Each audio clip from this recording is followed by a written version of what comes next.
Welcome to today's interview. I actually have brought back Jason Persaud. Jason, welcome. Thank you very much. Happy to be back.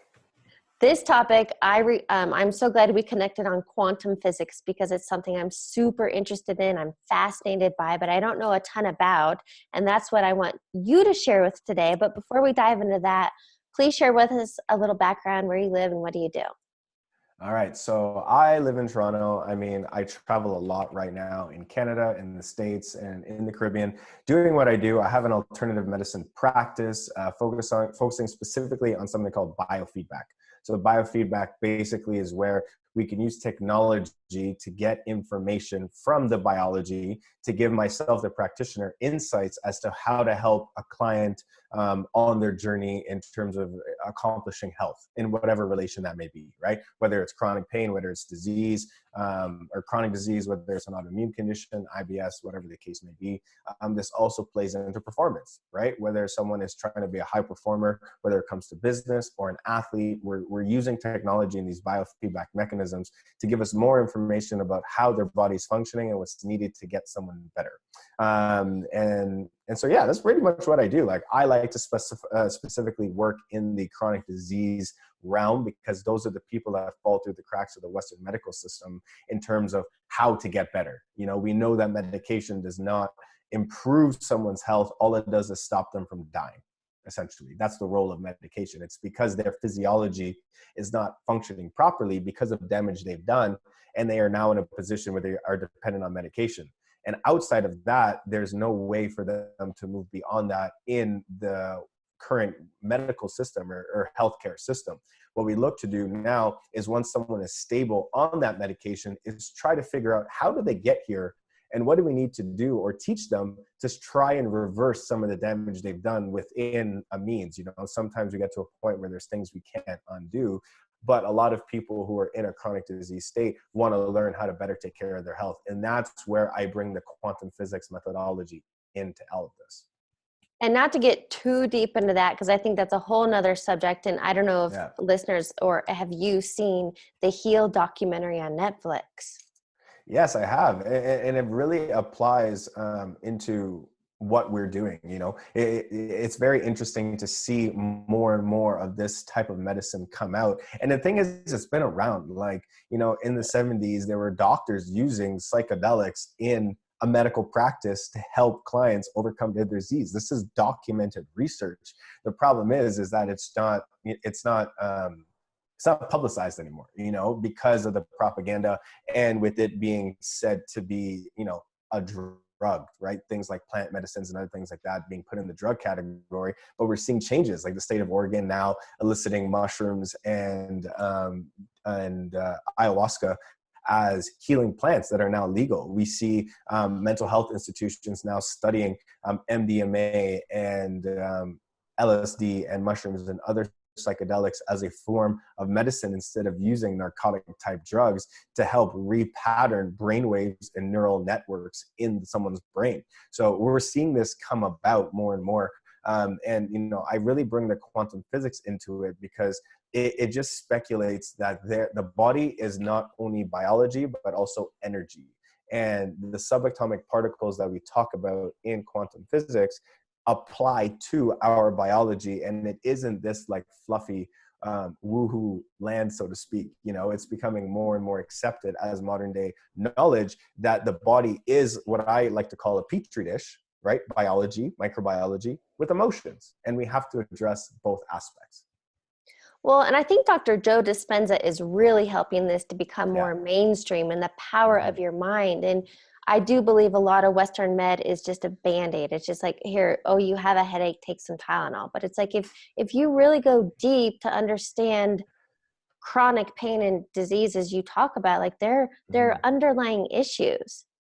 Totally. There's so many layers. I mean, it gets pretty convoluted when you start to look into it, to be honest. But I mean, there is supposedly no actual pain receptors in the body, right? The pain is a byproduct of the mind, so to speak. And this can be said because someone can go through a meditation and all of a sudden their pain is better. So how does that work, right?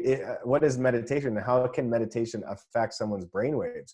Well, we know that the brain can control the entire body, and the mind is separate of the brain, because you can't find the mind within the brain. And that's what Dispenza talks about. He talks about the fact that there's no part of the brain that's specifically the mind. The mind is merely a byproduct of our collective thoughts and experiences, right? And meditation is working on specifically that. The mind has now the conscious mind and then the subconscious mind. And a lot of individuals' pain is either in the subconscious or unconscious mind. And that's where pain and disease kind of sit. So when people start to process these emotional layers that they've stored in their body, we often find that pain dissipates and goes away without any real intervention, you know? Okay, at a very basic level, what is quantum Yeah. physics? So very basic level. So we need to understand that the medical system is based off of Western medicine, which is Newtonian physics, which is basically X equals Y. There's like something equals something. It's a law of thermodynamics. It's like a constant. Quantum physics says that X has the probability of equaling Y. So an example would be in genetics, we have identical twins. Identical twins with the same genetics stipulate that they should be the same based off of their blueprint, right? But we know that is not true, because you can have the same genetics and two very different people, as you know, they experience life separately on their own. You know what I mean? So quantum physics basically says that things have the probability of equaling X, but it's not a constant. You know, we use the example of many plant experiments that were done with emotions. So you can have plants in the same room with the same environment in terms of temperature, light, water, etc. But we could speak emotional intention into each plant differently and see the growth reactions and how they're different. That essentially encapsulates quantum physics. The issue with why people don't believe it to be true is that it's such a difficult concept to understand if you don't get into particle theory and, you know, the quantum mechanics of it all, basically. So that's why it's hard for a lot of people to wrap their head around, because it's not like anything we've ever seen or understood in our modern society. So, what is like the basic concept then, without going really deep into scientific and terminology? Yeah, it's just understanding that, you know, energy has an effect on us, and just because we cannot see, touch, or hear it doesn't mean that it's not active on our body, right? We have to understand that the you know, when we get into like the vital body, which is energy centers of the body, you know, chakra system, they all have a resonating frequency in each chakra, and that's why it's depicted by different colors. But these resonating frequencies can in turn affect the organs of that same area. So, you know, the Western medical system does not agree with that, because in Western medicine, the smallest particle is an atom, nothing smaller than an atom. Quantum physics goes smaller than an atom into subatomic particles. So that, in the most simplistic way, is, you know, how we can explain it, because the medical system stops at the atom as the smallest thing. Quantum physics goes beyond the atom, which is where you can get into subatomic particles and energy and particle theory. And that's why there's this hard stop when it comes to the Western medical system in regards to this quantum physics alternative medicine model. And is that when we talk about, very simply, like attracts like, or the intentions you put out, the thoughts that you think are what you're going to get back? Essentially, that's where it comes from, and that's what I just went into with the plant theory, right? It's about intention. It's about, you know, more than actually your conscious intention. It's really about your heart's attention. You know, this is an interesting thing that I've learned, and you know what, we know that the heart actually gives us the biggest field in our body, right? So the heart has a field itself, and you know, the Heart Math Institute and HRV is all based off of that. And what has your heart's attention is what creates your intention. That's how it really works. So when a lot of people have, when like my heart has its attention to changing the perspective of the medical system, right, the healthcare system, and that in turn plays into my intention, which is to educate practitioners on this model and that basis. And a lot of people think it's just about what your intention is. It's beyond that. What does your heart have attention to? And I learned that from Dr. Cass of Physic Energetics. And that's what he speaks about.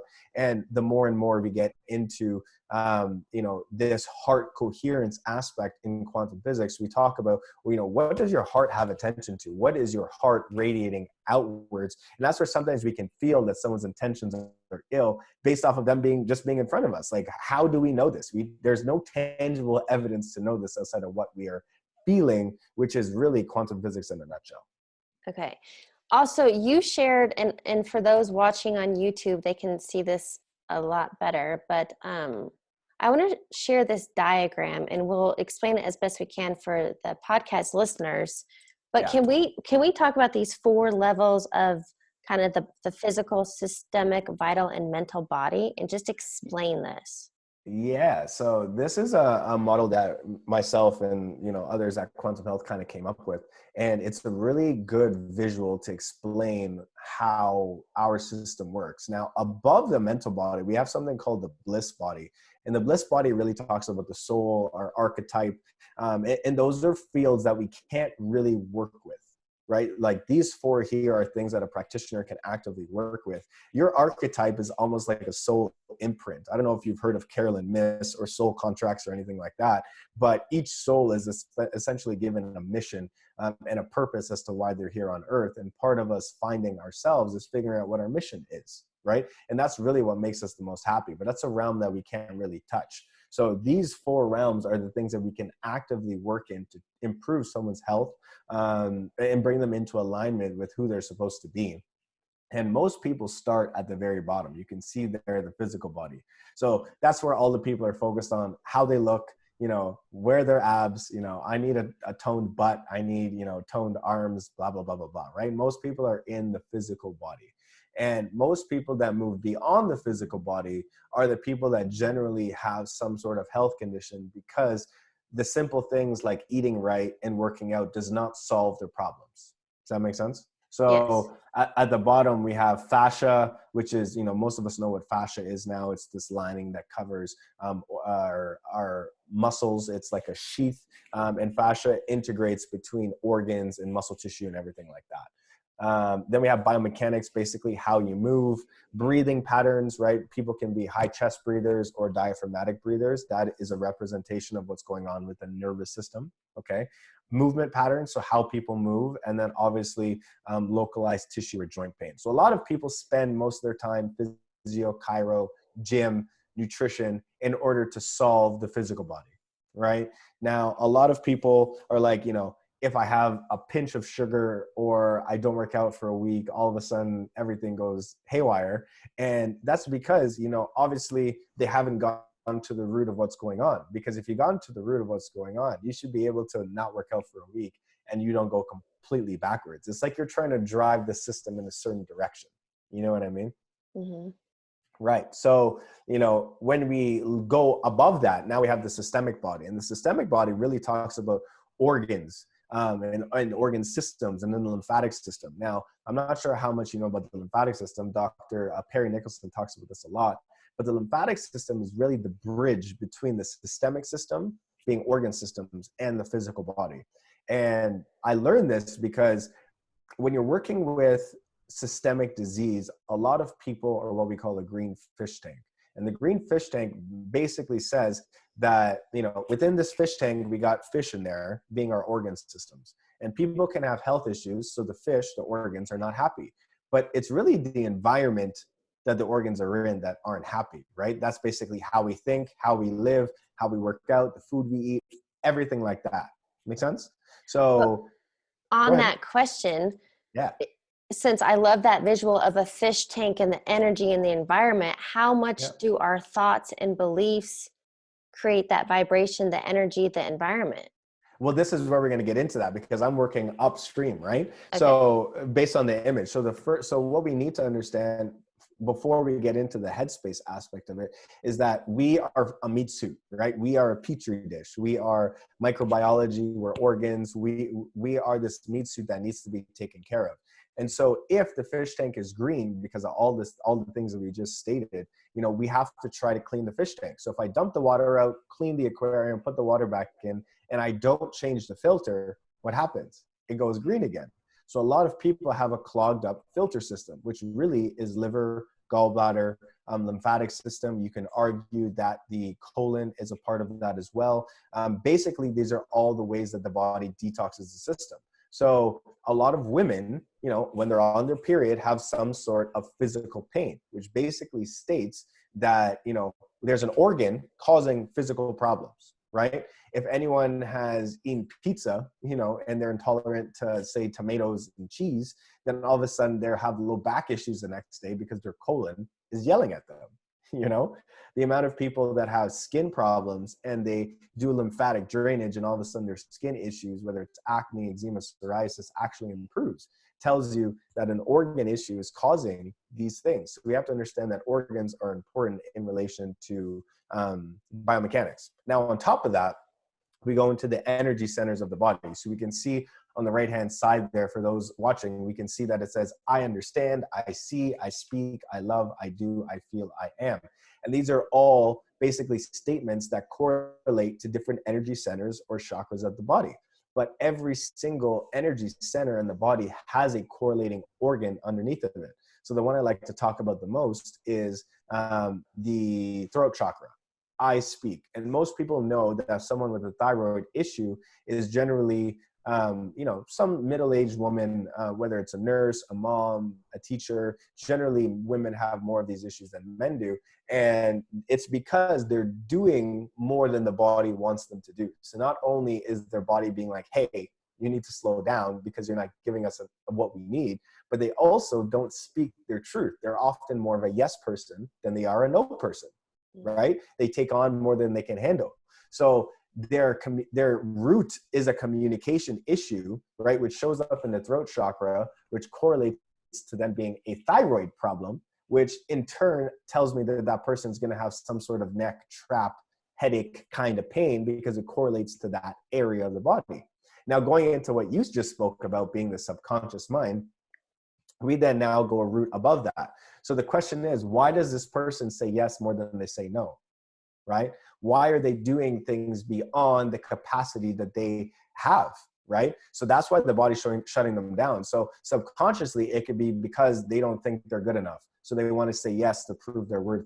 They can be because of a mom or dad issue, right? That's very common. A lot of our issues come from childhood because the subconscious mind is formed by the time someone is 12.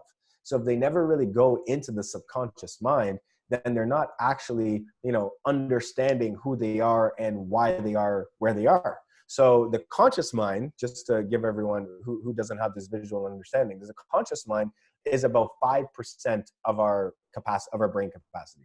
95% of our brain capacity is the subconscious mind. So the conscious mind really is short-term memory, analysis, thoughts, and plans.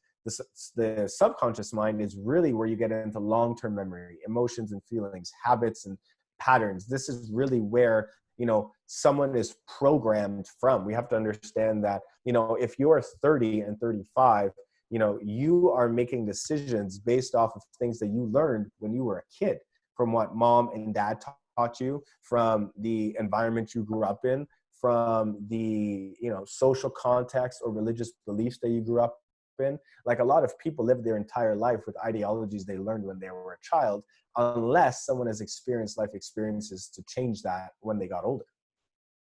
Well, isn't the whole point that most people function from the conscious mind? Or Yeah, most people do function from the conscious mind, which is why they may be stuck chasing their tail, so to speak, and why they keep running into the same patterns, because they don't understand how they got into that pattern in the first place. So one pattern I can explain is I grew up in a West Indian household. For anyone who is West Indian or from the Caribbean, you know, it could be a bit chaotic and hectic in terms of, you know, basically need to be a lawyer or doctor if to be worth anything. And so there was a lot of yelling and yeah, basically there was a lot of yelling in my household when I was younger, and it creates chaos. Essentially, I lived and grew up in chaos. And so what happened is, as I reached my teen years and early 20s, anytime that life was like peaceful or quiet, I would recreate chaos. I would get into trouble. I would, you know, do something in a relationship. I would just do things in my world to create chaos because that's where I felt normal. And I was seeking to understand why I continued to do that. So that's when I started to become an entrepreneur in my early 20s. And I used work as a way to stay busy to keep me out of trouble. But it's not about, that's just another avoidance strategy. The key was to, especially now is a testament, because during COVID, you know, you can't do all the work you want to do. You can't travel like you want to. So you're stuck to be by yourself. And it's like, are you going to fall back into the old pattern of recreating chaos, or can you be content and happy with peace and quiet, you know? Yeah. Well, yeah, since you brought up COVID or any future pandemic or anything that we Yes. deal with, I Yeah. can only imagine having no distractions and nowhere to go, people having to face their shit more or less. Yeah. And Yeah. And that's what's happening.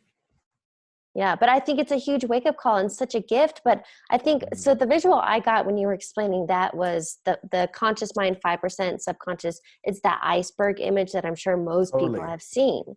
Totally. So we're coming from the tip of the iceberg, but not understanding that the habits and the patterns and conditioning are all beneath the surface. So Mhm. using quantum physics, or however you want to explain that, how do you, number one, become aware, and then number two, tap into beneath the surface to reprogram?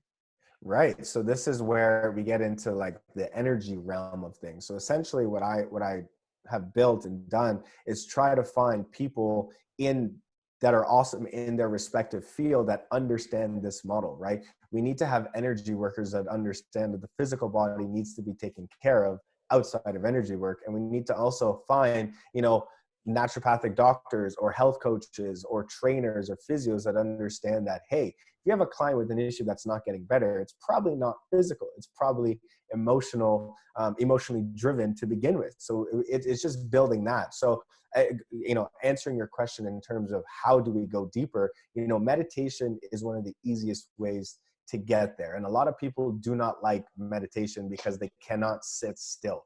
And if you can't sit still, you need to sit still, because that is the reason why you can't get where you want to. Because, you know, anything you have a resistance to, there's something for you to learn. I don't know anyone that hasn't accomplished something that was difficult for them where they have not gained a lot out of it. You know, I was a bodybuilder who hated yoga, and I went to do my yoga teacher training. And when I did my yoga teacher training, like the amount of lessons that I learned by completing it was tremendous. And so I live by a statement called persist what you resist. Whatever I have resistance to, I persist that. So Yeah. meditation is one of the easiest ways. Now, you don't need to sit still and like sing kumbaya to be a meditation. You know, you can be driving, you can be walking in nature. You know, for a lot of people, playing sports is a form of meditation because they zone out in terms of like whatever's going on and they're just in their space. The key in meditation is really about understanding what the brain is putting in front of you. So the key of meditation is really observing. So if you sit there in quiet, your brain is going to be like throwing all sorts of shit at you, trying to distract you, right? Mm-hmm. The key is to try and sit down and watch what the brain is putting in front of you, because we have this, you know, conscious construct, which is called the ego. And the ego is essentially this suit of armor that we build as an identity. You know what I mean? But we have to understand it's all bullshit, because none of it is real. Right? You know, in the subconscious mind, we are nothing that can be framed however we want, right? Into what we call an ego or a construct reality. So when you sit there and observe what the ego self is telling you, that's when you can really audit as to how you act during your day. You know, a lot of people are reactionary or emotionally react. The question is, why are they emotionally reacting? Well, that trigger is usually in the subconscious mind. Whether they like it or not, we know it's there. You know, a lot of people will, you know, attest to that and give you some feedback saying it's all bullshit, but they just want to live in the construct that they have, and they're not open to hearing other ways or thoughts or philosophies or anything like that. But for me, meditation is the easiest way. And it's difficult for people to see something that is in what we call the shadows or the closet. Like, you can't see it because it's hidden from you. It's your blind spot. And so working with people, whether it's a lifestyle coach, a Reiki coach, or someone who does Reiki, any sort of practitioner or coach can help show you things that might be in your blind spot and can give you perspective that you can now take with yourself to help process. Maybe it's a coach just saying, hey, you got really reactive when I mentioned that. Like, what triggered you? Why were you so triggered by that statement? And that in of itself can put someone into a place where they can be like, yeah, why did that trigger me? Because it really isn't something that I need to be triggered about, and that is the type of conversations that we want to have and becoming more open. The problem is that in a time like this, specifically when there's so much fear, people are even more reactive than they were before. Well, and I imagine something that may come up for a lot of people is pain in the body. And I've been taught and learned through several different mediums is if you have chronic pain in the body, let's say you have knee pain or foot pain or shoulder pain, sure, maybe get some PT, get some meds, but you have to understand there is an underlying, back to that iceberg, there's something going on in the subconscious that is triggering the pain. And without figuring out the trigger, forgiving it, releasing it, whatever, you're just band-aiding, right? Yeah. And so this is, that's basically the journey I've been on. I started as a strength and conditioning coach, personal trainer, and then did manual therapy. And now I'm doing this. But if someone's got knee pain, for example, well, we need to check off the list. It's not actually something structural. Great. Off the list. Secondly, we got to make sure it's not biomechanical. Maybe they got bad feet because of bad shoes they've been wearing, or they've been sitting for the last 30 years at a desk job. Well, if that's your case, you very well could have a knee problem because of biomechanical deficiencies. But let's say you're doing some physio, you're doing some training, you change your shoes, you're more active, you still got knee pain, and there's nothing showing up on x-rays or MRIs as to why you're in pain. Well, then it's probably either something systemic, organ related, or it's now, as you said, it's something deeper, probably more emotionally related. So this chart that I went over with you basically is the checklist of like, okay, what's the easiest things to fix before we get to the more complex things, which is obviously our subconscious mind and the emotional being that we are, which is a lot harder for people to process. But once done, you're getting way more payback for the work you put in. You know what I mean? Like, you can work out and all of a sudden your knee is physically feeling better, but that doesn't change your entire life. Realizing that you live in chaos and you're recreating chaos now changes your outlook on your entire life versus just getting rid of some knee pain. So it's just perspective in that regard. And so if people are listening or watching this and realizing, wow, back to the fish take example, because I'm so visual. Okay, if I have green water, if I have chaos, constant drama, a reality that I don't really want to be in, what do you do to flip the switch, to make the changes? Where do you begin? You got to begin by getting some help. To be very honest, you have to have someone who can guide you on this journey. Like, it's all about getting help. You can totally try to do it on your own and educate yourself and do it on your own. It's just going to take longer. And a lot of people, once they hit that roadblock, they have no idea how to get around the roadblock. It's like, if someone's working with me and they're frustrated and stuck, I'm like, hey, there's a shortcut, right over here under this like hedge. Right. And they're like, oh, that wasn't so bad. It's so much easier because that person who's a green fish tank is in knee pain, lives in chaos. They're like, where do I start? It's so overwhelming. And this is where I built out that image that we went over, because that is where I like to start. So it's like, okay, are you moving enough? What shit are you putting in your system? Are you drinking clean water? Are you pooping properly? And are you sleeping? Let's just take care of the meat suit of a human being that we are. Because if you're not sleeping properly, AKA waking up rested, if you're not pooping properly, and a lot of people who are in chronic pain or have a chronic disease are not, and if you're not hydrated, and being hydrated doesn't mean drinking water. Being hydrated means that you are absorbing the water that you are drinking, okay? Because a lot of people drink water and it runs right through them. So if you're not doing those three things effectively, you don't have the capacity to be healthy and happy as a human being. But once you solve those three things, then we can go into, okay, now we got to make sure your lymphatic system, your colon, your gallbladder and liver are functioning properly. Once we do that, then all of a sudden we can go into the energy work and the emotional work, which is much harder to work with than like, take these remedies, eat this way, you got to move, that becomes secondary. So it's like, teaching you how to drive. It's like, oh my God, how do we drive a car? I got to hire help to teach me. And there's so much going on at the same time. But now look at us. We can drive, we can have a conversation, we can eat, we can do all sorts of shit we're not supposed to do while driving. Well, driving the car is like, okay, I got to teach you how to sleep. I got to teach you how to eat food that's right for you. I got to teach you the remedies that you need for yourself. I got to teach you how to manage your detox systems.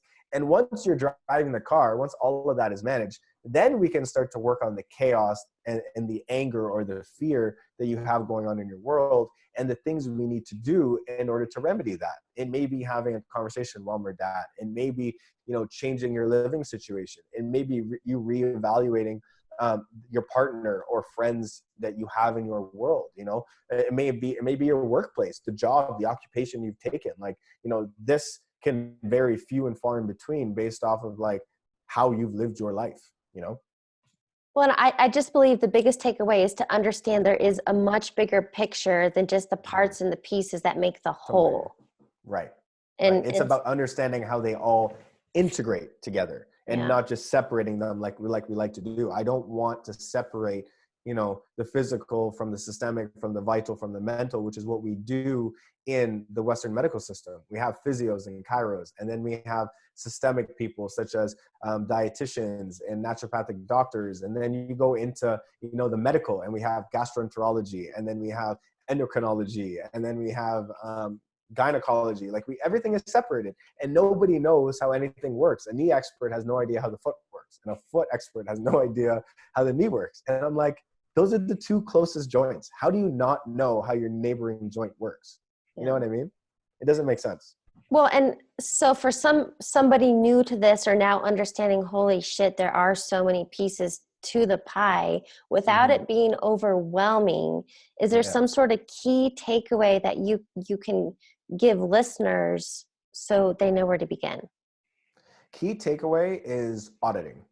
That's the best thing you can do. The best thing you can do is audit your day. And I know the whole journaling concept has probably been beat to a dead horse at this point in time. But the thing is, like, what are you journaling? It's not just like, I am grateful for these three things. Like being grateful is totally important and, very effective for a lot of people in terms of changing how they view the world. But at the same time, it's about auditing, like, where did I mess up today? Where did I mess up and how do I change it? If you don't acknowledge that you messed up and you were reactive, then you're really just saying like, it doesn't matter. And I'm grateful for X, Y, Z. I could have yelled at my mom today, but I'm grateful for having a mom. Like, yeah, that's fantastic. But why did you yell at your mom? What triggered you to yell at her or be reactive in that component? What got you to a point where you were so emotional that you could not stop your reaction? That's basically what it is. Like, many people react instead of responding. So I teach my clients to audit their day based off of their reactivity, because your reactivity is where you're operating from a subconscious perspective and not a conscious perspective.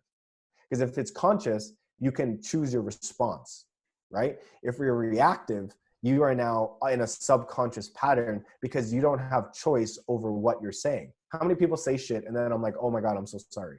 Yeah. Right? Because the conscious mind just kicked in and like, you're a dumbass. Like, why did you say that? Right? So we have to understand that, it's really, being responding and being conscious, or being reactive and being subconscious. And if we react and we operate from the subconscious mind, we need to understand, or try to understand, why we did that and how we got here. So once clients do this exercise, they can come to me and be like, hey, like, these are the points that I'm noticing that I'm being reactive around, and I need to try to understand why and really raise my emotional intelligence as to why I'm acting the way I am. Okay. So I would say auditing is the thing that I would say that people need to do. I want to ask if this is a fair, because I like bullet points, or I want a takeaway. I want, action. Is it fair to say it's more of a 3-parter to be aware, to acknowledge, and then audit? Totally. That's great. Yeah, that's good. I like that. That's a good three-part sequence. Yeah, it's really about that. The problem is people are not always aware first. Sometimes they're aware last. So audit may be their first thing, because all they're going to do is kind of sit down at the end of the day, and whether it's the meditation that they do in terms of their audit, whether it's, just sitting down in a quiet space and like reminiscing on their day and what happened. Because, I'm sure for you and I, there's so much that happens in a day, like, to go through it all is insane. Right. And so it's really about, I find, really auditing the key pieces of what you want to change. And as we audit that, then we can start to become aware of the changes we need to make. So yeah, a good three-part sequence. I like that. Okay. You can write that down. Yeah, I love this. Okay. So to wrap up the interview, then I have a couple, three questions. You may have been asked before, but it could have changed since last interview.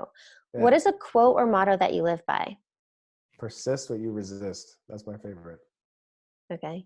Yeah, and that's something I teach my clients and colleagues. I'm really trying to get practitioners to be the healers they need to be, and if they don't push through their own resistance to things, then how can they be that example for clients? We talked about the bullshit meter and in our heart field. Like we can just sense these things, and so we will do what we feel is respective of what that person is doing. So yeah, persist what you resist.